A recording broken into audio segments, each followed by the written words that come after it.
டிஸ்ட்ரிக்ட்ல இருந்து தான் இந்த பிசினஸ் எடுத்து பண்ணிட்டு இருக்கோம். இந்த பிசினஸ் பாத்தீங்கன்னா நாங்க ஜாயின் பண்ணும்போது சுத்தமா எங்களுக்கு வந்து அந்த ட்ரஸ்டபிளே இல்லாம இருந்துச்சு. ஸோ அந்த ரீசனே என்னன்னு தெரியாம காளீஸ்வரி சிஸ்டர் வந்து எங்ககிட்ட சொன்னாங்க. ஆனா பட் நாங்க வேற ஒரு விஷயம் நாங்க பண்ணிட்டு இருந்ததுனால, பிசினஸ் பண்ணிட்டு இருந்ததுனால எங்களால இதுக்குள்ள வர முடியல. அப்படி இருக்கும் போது அந்த பிசினஸோட புரிதல் எங்களுக்கு இல்லாம இருந்ததுனாலதான் எங்களால இதுக்குள்ள வர முடியல. ஆனா அந்த புரிதல் எனக்கு என்னைக்கு வந்துச்சோ அன்னில இருந்து இன்ன வரைக்கும் நான் கான்பிடென்ட்டா எடுத்து பண்ணதுனாலதான் நான் வித்தின் 15 டேஸ்ல பாத்தீங்கன்னா 1,40,000 ரூபாய் நான் எடுத்திருக்கேன். ஸோ அந்த 1,40,000 ரூபாய் எப்படி எடுக்க முடியும்னா, நம்ம ஒரு விஷயம் பண்றோம்னா அந்த விஷயத்துக்கான புரிதல் இருந்தா மட்டும்தான் அந்த விஷயத்த வந்து நம்மளால பண்ண முடியும்.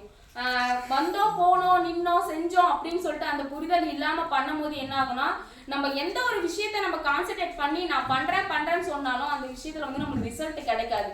ஸோ ஒரு விஷயத்த நோக்கி நம்ம போயிட்டு இருக்கோம் அப்படின்னா ஸோ அந்த விஷயத்த சூப்பரா கான்ஃபிடென்ட்டா எடுத்து பண்ணுங்க. நான் இந்த அளவுக்கு பேசுறதுக்கும் காரணம் பாத்தீங்கன்னா எங்க சங்கர் பிரதரும் காளீஸ்வரி சிஸ்டரும் தான். ஸோ இந்த அளவுக்கு பேச முடியுமா, நான் இந்த ஸ்டேஜ் எல்லாம் நிக்க முடியுமா அப்படின்னு சொல்லிட்டு சின்ன வயசுல இருந்து என்னோட ட்ரீம். ஸோ பிரபஞ்சத்துக்கிட்ட நம்ம என்ன நினைக்கிறோமோ அது கம்பல்சரி நம்மளுக்கு கிடைக்கும் அப்படின்ற மாதிரி சொல்லுவாங்க. ஸோ நான் சின்ன வயசுல இருந்து எய்ம் பண்ண விஷயம் எனக்கு இப்போ 30 வயசுல எனக்கு கிடைச்சிருக்கு. ஸோ இந்த ஆப்பர்ச்சுனிட்டியும் பார்த்தீங்கன்னா உங்க எல்லாருக்குமே கிடைக்கும்.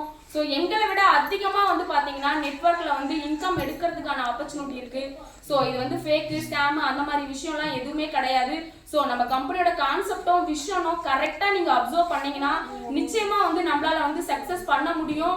ஸோ உங்களுக்கு சப்போர்ட் பண்ணுறதுக்கு பார்த்தீங்கன்னா விபிஸாக இருக்கட்டும், ஃபவுண்டராக இருக்கட்டும், எம்டியாக இருக்கட்டும், ஸோ எல்லாருமே வெயிட் பண்ணிட்டு இருக்காங்க. ஸோ அந்த அளவுக்கு வெயிட் பண்ணி உங்களுக்கான விஷயத்த கொடுக்கணும் அப்படின்னு சொல்லிட்டு நினைக்கும் போது நம்ம அதை வந்து கேர்லெஸ்னஸாக எடுத்துட்டு போனோம்னா ஸோ நம்ம லைஃப் எப்படி போயிட்டு இருக்கோ அதே லைஃப் தான் நம்மளோட குழந்தைங்களோட லைஃப்பும் அதே மாதிரி தான் போகும்.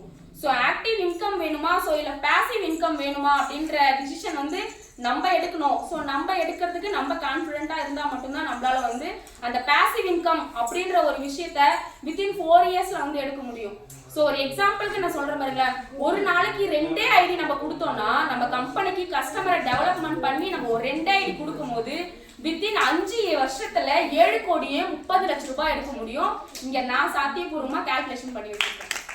ஸோ 5 வருஷத்துல 7,30,00,000 ரூபாய் எடுக்க முடியும் அப்படின்ற ஒரு பிசினஸை கையில அப்படியே லட்டு மாதிரி எடுத்துட்டு வந்து கொடுத்துருக்காங்க. ஸோ அதை நாங்க எல்லாமே கிரிப்பா பிடிச்சிக்கிட்டோம். ஸோ இதை எடுத்து நீங்களும் வந்து சக்ஸஸ்ஃபுல்லா பண்ணணும் அப்படின்னு சொல்லிட்டு ஆசைப்பட்டுதான் உங்க எல்லாரையுமே வந்து நாங்க வாங்கன்னு சொல்லி கூப்பிட்டதுக்கான ஒரே ரீசன். ஸோ இன்னைக்கு நாங்க இந்த ஸ்டேஜ்ல நின்றுட்டு இருக்கணும். அது எல்லாத்துக்குமே காரணம் சங்கர் பிரதரும் காளீஸ்வரி சிஸ்டரும் தான். ஸோ வாய்ப்பு கொடுத்த சங்கர் பிரதரும் காளீஸ்வரி சிஸ்டரும் தேங்க்யூ ஸோ மச்.